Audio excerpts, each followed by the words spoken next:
দেখো বন্ধুরা, আমার মা বসে, আমার বোন বসে, আমার মাসি ঘরে কাজ করছে। আমার মাসি কাজ করছে। ওই দেখো, আমাদের তো ছোট্ট ঘর, তোমরা সবাই জানো।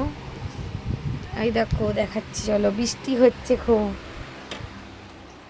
ওই দেখো সব রেডি করে রেখে দিয়েছে, বৃষ্টি হচ্ছে। দেখো কত। আর এই দেখো আমাদের রান্নাঘর। এই দেখো। আর কালকে এনেছিলাম, এ দেখো বাজার কতগুলো, বাজারগুলো রাখা আছে। আর দেখো এটার মধ্যে আছে খাস চাল। বাড়ি যাবে বলে রেডি হচ্ছে, যাবো যাবো বলছি, ব্যাগ গুছানো যাওয়া হচ্ছে না। যাবো যাবো বলছি, মায়ের ঘর থেকে শ্বশুর ঘর যাওয়া, ওকে একদম যেতেই ভালো লাগে না। তোমরা কমেন্ট করে জানাবে যে কে মায়ের ঘর থেকে যেতে চাও। কেউ যেতে চাও বলে এখানে আসি, খাই আর ঘুরে যাই। আমাদের কাজের মাছটাকে বলছি, তো ভিডিওটা ভালো লাগলে লাইক কমেন্ট সাবস্ক্রাইব কথা করে বলছি দেবে। আমি। আমাদের কাজের মাছটাকে বাড়িতে বলছি, জানো মাসি, মায়ের ঘরে গেছিলাম, শুধু খাচ্ছিলাম, আবার খাটের উপরে শুয়ে যাচ্ছিলাম।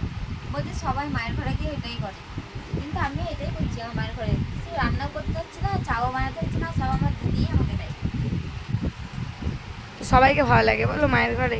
ছোট ঘর হলেও মায়ের ঘরটাই ভালো লাগে, তাই আমরা যেতে চাইছি না, রাখছি, আমি যেতেই বুঝেছো? চাইছি না। আমাদের অনেকটাই জায়গা আছে, কিন্তু আমাদের এখন ঘর বানানো হয়নি, তাই আমাদের ছোট্ট ঘর এখন।